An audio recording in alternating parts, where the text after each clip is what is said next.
Hello mummy and daddy, नमस्ते। Natures gift YouTube channel में आप सभी का स्वागत है। मैं हूँ इंदु। मेरा आज का वीडियो रिक्वेस्टेड है। सुबह सुबह मुझे एक कमेंट आया है कि मेरे बच्चे की नाक जो है वो मेरी सास दिन भर खींचती रहती हैं। वो कहती हैं कि इस तरह से नाक नुकीली हो जाएगी। मेरे हिसाब से ये गलत है। मैम, आप मुझे बताइए कि क्या ऐसा करना उचित होता है। प्लीज़ इस टॉपिक पर एक वीडियो बनाइए। टॉपिक काफ़ी अच्छा है, तो चलिए वीडियो शुरू करते हैं। वीडियो शुरू करने से पहले आपसे एक छोटी सी रिक्वेस्ट है, वीडियो अगर थोड़ी सी भी हेल्पफुल लग जाएगी तो प्लीज़ लाइक का बटन जरूर हिट कर दीजिए। और अगर आप पहली बार मेरा वीडियो देख रही हैं, अभी तक आपने मेरे चैनल को सब्सक्राइब नहीं किया है, तो नीचे का जो लाल बटन है उसे दबाकर आप मेरे नेचर्स गिफ्ट यूट्यूब चैनल को सब्सक्राइब कर लीजिए। और इसके बगल में जो बेल आइकन है इसे भी दबा दीजिए। इससे मेरे वीडियोज़ के सारे नोटिफिकेशन आपको मिलते रहेंगे। बच्चा जिसमें जन्म लेता है तो 10-15 दिनों बाद मालिश शुरू हो जाती है।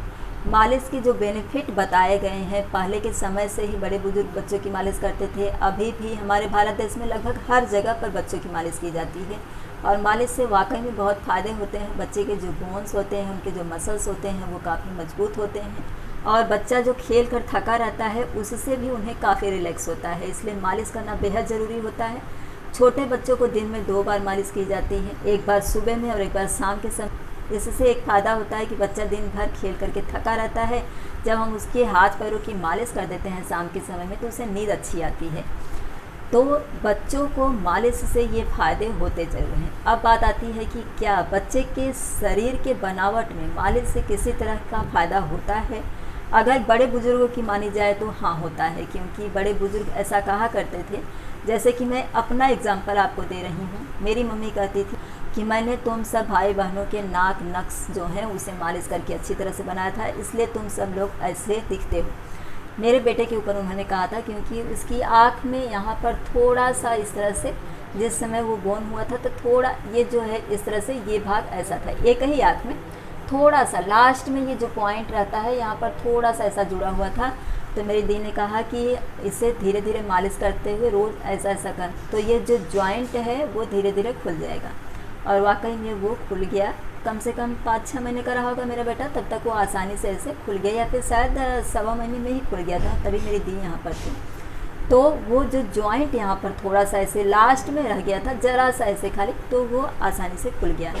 तो ये एग्जांपल मैंने आपको इसलिए दिया कि कुछ हद तक, क्योंकि 6-7 महीने तक बच्चों के जो मसल्स होते हैं वो बहुत नाजुक होते हैं। और ऐसा नहीं है कि नाक है तो आप उसे किसी दूसरे सांचे में ढाल सकती हैं, लेकिन अगर हड्डियां कहीं से थोड़ी बहुत इधर उधर हैं तो आप उसे इस तरह से, क्योंकि मैंने मालिश करते समय अक्सर ये देखा है कि इस तरह से बच्चे की मालिश को इस तरह से करते हुए, इस तरह से करते हुए, इस तरह से ऊपर की तरफ ले जाते हैं। तो इससे ये जो साइज होता है बच्चों का वो एकदम गोल हो जाता है। ऐसा मेरी मम्मी कहती थी। और मैंने इस चीज़ को नोटिस किया है कि शायद वो सही कहती रही होंगी, क्योंकि हम भाई बहनों के जो नए नक्शे हैं वो जो हमारे बच्चे हुए हैं उनसे काफ़ी डिफरेंस है। तो वो कहती हैं कि मतलब तुमने अच्छे से बनाया नहीं, या फिर मेरी बहू ने अच्छे से बनाया नहीं, तो ऐसे हो गए तुम सबके बच्चों के नए नक्श। लेकिन अगर वहीं मैं बात करती हूँ, मेरे सिस्टर की जो बेटी है उसकी नाक जो है वो इस तरह से चपटी हुई। अब चपटी हुई नाक को उसने बहुत कोशिश किया। उसने कहा कि मैंने कोशिश की थी कि नाक जो है उसको मैं उठा करके सुडौल बना दूं। उसकी नाक की अगर मैं बात करूं तो जो नेपाल या चीन के लोग होते हैं उनकी नाक थोड़ी सी इस तरह से रहती है, उस तरह से दिखने में वो थोड़ी नेपाल की दिखती है। तो उसने भी बहुत कोशिश की पर उसकी नाक में कोई डिफरेंस नहीं आया। तो अब इस विषय में ये तय कर देना कि नहीं, बच्चों के शरीर के नए नक्श को थोड़ा बहुत बदला जा सकता है, इसका जवाब हाँ भी है और ना भी है। क्योंकि मैंने आपको बताया कि यहाँ पर जो मेरे बच्चे को तकलीफ़ थी उसे जब मैंने किया तो उसका वो क्लियर हो गया। लेकिन वहीं पर मेरी दी ने कहा कि उन्होंने अपनी बेटी के लिए बहुत कोशिश किया पर उसका नहीं हो पाया। कुछ हद तक बच्चों के मसल्स और बोन्स बचपन में बहुत नाजुक होते हैं। तो उस समय जैसे यहाँ कान के पीछे जो होता है, किसी किसी का थोड़ा सा ज़्यादा जॉइंट रहता है, तो इस तरह से रोज़ मालिश करते समय यहाँ पर तेल लगाकर जब हम करते हैं तो ये जॉइंट जो होता है वो बराबर हो जाता है, यानी थोड़ा सा ओपन हो जाता है। एकदम से जॉइंट मतलब कान से चिपका हुआ नहीं रहता है, थोड़ा सा ठीक हो जाता है। हाथ पैर भी आपने सुना होगा कि जिस समय बच्चा जन्म लेता है, अगर किसी बच्चे का पैर जो है वो थोड़ा बहुत टेढ़ा है, तो मैंने देखा है बॉम्बे सिटी में कई ऐसे हॉस्पिटल हैं जहाँ पर अगर इस तरह से रहता है तो बच्चे की पैर के नीचे एक पुट्ठा लगाते हैं, यानी कि एक लकड़ी रखते हैं और उसके ऊपर बच्चे का पैर रख करके एक बेल्ट जैसा रहता है वो बांध देते हैं, ताकि बच्चे के पैर की जो हड्डी है वो सीधी हो सके। तो ऐसा किया जाता है कि जब बच्चे छोटे रहते हैं, जब तक उनके बोन्स बहुत ज़्यादा नाजुक रहते हैं, उसमें उन्हें आप अगर टेढ़े मेढ़े हैं तो सीधे कर सकती हैं, ये डॉक्टर भी कहते हैं। अब इसका एक एग्जांपल मैं और देना चाहूँगी। अगर मैं यहाँ पर आपको पिक्चर दे सकी तो आपको ज़्यादा बेहतर रूप से समझ में आ जाएगा। जो बच्चों का सिर होता है वो जिस समय डिलीवरी होती है तो डॉक्टर कहते हैं कि उस समय बच्चे का जो सिर का भाग होता है, यानी जो स्कल होता है, वहाँ की जो हड्डियाँ होती हैं सिर की, वो एकदम लचीली होती हैं। इसी वजह से नॉर्मल डिलीवरी के समय में बच्चे का जो सिर होता है वो निकलते समय थोड़ा दब सा जाता है और बाहर आने के बाद में जो मालिश वगैरह की जाती है उससे बच्चे का सिर गोल हो जाता है। लेकिन उस सिर को गोल बनाए रखने के लिए ये ज़रूरी होता है कि बच्चे को आप एक ही करवट पे नहीं सुलाए रखें, जब तक उसके करवट को चेंज कर देना ज़रूरी होता है। बच्चे की मालिश करना भी ज़रूरी होता है।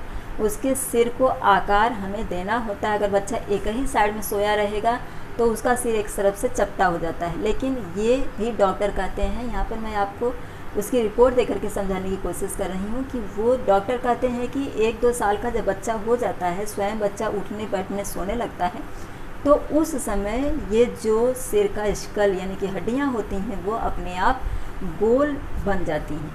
तो इसलिए अगर किसी के बच्चे का सिर चपटा हो जाता है तो इतना ज़्यादा घबराने की ज़रूरत नहीं होती है, क्योंकि 1-2 साल तक बच्चों के सिर की जो हड्डियाँ होती हैं, जो स्कल होता है, वो लचीला रहता है, धीरे धीरे वो ठोस हो जाता है।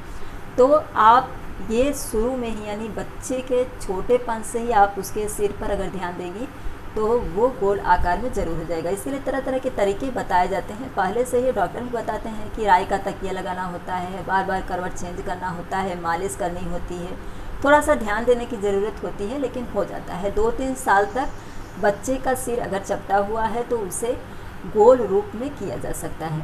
तो इसीलिए मैं ये कहना उचित समझूंगी कि शायद किसी हद तक जो आपकी मदर इन लॉ कर रही हैं कि बच्चे की नाक को दिन भर वो खींचती हैं, तो शायद उन्हें ऐसा लगता होगा, लेकिन ऐसा करना नहीं चाहिए। सिर्फ मालिश करते समय 2 बार उन्होंने किया तो बहुत हो गया। 3 बार करने से बच्चा कभी कभी चिढ़ जाता है, तो इसलिए उसके अंगों को बार बार न छुआ जाए। सिर्फ मालिश करते समय अगर किसी अंग में आपको ऐसा कुछ दिखाई दे रहा है कि वो आपको सुडौल नहीं लग रहा है तो आप उसे मालिश के ज़रिए थोड़ा सुधार लाने की कोशिश कर सकती हैं।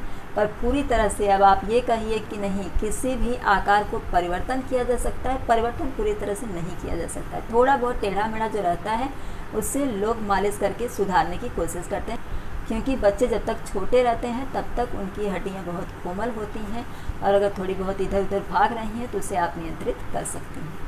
आई होप कि मैंने जो कुछ इस वीडियो में बताया है इससे आपको समझने में आसानी होगी और आप मेरी बातों को समझने की कोशिश करेंगे कि मालिश के ज़रिए थोड़ा बहुत ज़रूर सुधार लाया जा सकता है, पर किसी साँचे को बदला नहीं जा सकता है। वीडियो अगर थोड़ी सी भी आपको हेल्पफुल लगी होगी तो प्लीज़ मेरे वीडियो को लाइक करिएगा, ज़्यादा से ज़्यादा शेयर करिएगा और मेरे चैनल को सब्सक्राइब करिएगा। वीडियो देखने के लिए आप सभी का धन्यवाद।